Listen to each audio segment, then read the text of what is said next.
Hi everyone, my name is Princess Ndambuki.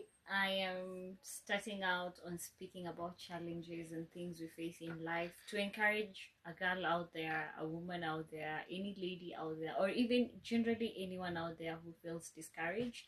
So, to some formal intro, I'm Princess Ndambuki, a mother of one, a single mama that of one, and walking through the murky waters of life, trying to retrace back where I went wrong so that I can make it right in life. And today we're going to speak about accepting yourself and also how not accepting yourself can lead to suicidal thoughts. This has been me for a very, very long time. From a very tender age, I always looked for affirmation. I never liked myself. I got into a depressive mode because if I didn't get the affirmation from those around me, I ended up being depressed, get getting into solitude, which was not solitude. I could get into isolation, and suicide was the next solution because I thought, I'm not worthy. I'm not worthy being here. I'm not worthy. I'm not worth being seen. I don't have what others have.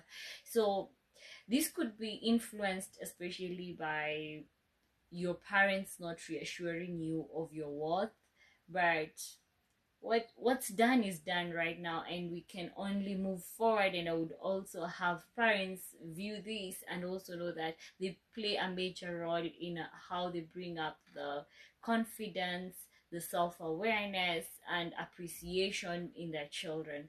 So I am a girl who's been there, done it all those things. I have done them. So there came a point of time where I couldn't get the affirmation from home because all my late father wanted was good grades and for me to always reassure him I was going to study accounts. So that was the only thing he ever wanted. He only wanted me to be an accountant. And I never disputed it. I worked hard towards it. My subject selections was towards making him happy, but I lacked that happiness. I lacked that enthusiasm, but I never knew then I didn't have the enthusiasm. I was just living there. I became a slave of myself without knowing it. So there comes a time then now you've done the adolescence thingy, you're already now a young adult. Yeah, they're about 16, 17. You have your first boyfriend, and then you realize, yo, he's telling me things that I have never heard anyone in my entire life telling me. My first boyfriend complimented me of having a good body. Not that we were sexually involved, no. I was still a young girl. I was preserving myself and everything. But the only time I could get appreciation was through his affirmation. He always told me, oh, you're a smart brain. I love how you think. You don't think like your age. I love how you talk. You're so eloquent, you're fluent, you are so tops with everything you do. You're such a hands-on person, you're vibrant, you're active, you're so pretty. You see, everything. I got all this affirmation. I only got it from a man who was my brother, a man who was my father. So this inclined me to relying on men to give me that affirmation. So I lacked it home, I lacked it around me, but then teachers weren't allowed to tell any child that they're pretty or anything. I went through a very tough school system. I went to some of the very nice sophisticated schools, and then later on moved into a missionary school. Then that's it, and then I went to high school, some very good high schools. But you see, that level of not feeling like you are it made me not be in the, maybe not really adapt well, especially in my high school, because I ended up being like a truant kid. I was defiant because uh I didn't want anyone telling me what they're telling me, because I wasn't hearing the right words. No one understood me. No one understood the pains I was going through inside me. I wanted to communicate, but no one understood how I was communicating, because I was just hit it on the head person, but adults never understood me back then. And so I became like a rebel, but not so really a rebel. To the eyes of adults, I was a rebel, but to the eyes of my peers, I was an outspoken person. So the only time that I got tamed is when I got a boyfriend, and I got my first boyfriend probably in Form 2, and this guy was just a nice guy. He understood me, and it's like he was my counselor, because every time he always told me, "You're nice, princess, you have smart brains, princess, you're a brainiac, you're just this girl who, if you stand with the people in the campus in university, people will think you're in university. It's just that you're like a short petite person, people will still know you're a baby, you have that baby face, you're still a baby, but you think beyond your age." And this got me so well. I really looked forward to those words of affirmation. And then we broke up. It's natural. This was not a long lasting thing. I'm young and everything. I'm still a teeny, and also it ended.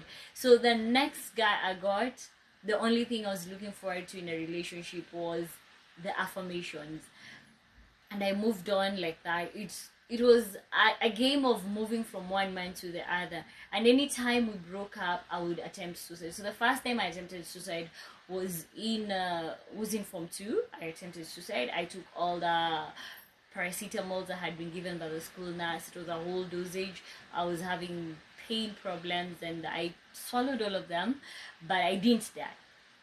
And people thought maybe because that was the time people thought hysteria was a thing and everything, but I didn't die, unfortunately. Thank God I didn't die. Right now I realize I didn't die. It was with a reason. I wouldn't be where I am right now. Then the next time I attempted suicide was when my late father wrote me a map of directions directing me to go to my grandparents, my maternal grandparents' home, because he was tired of me. So you see, a part of me was broken. So during that process, I only looked for men to tell me that I was actually a good girl. And every time I wasn't told I was a good girl, I drifted. I looked for medication. I would drink and kill myself. There's a time I cut off my hair and swallowed my hair, but I didn't die, because I don't know, God had a plan for me, apparently, because how would I swallow a bunch of my own hair and never die? I swallowed medication. Everything I got a grip of, I would swallow it. I once dated someone who told me, "You're too petite, you need to be plump because you're not that pretty when you're petite."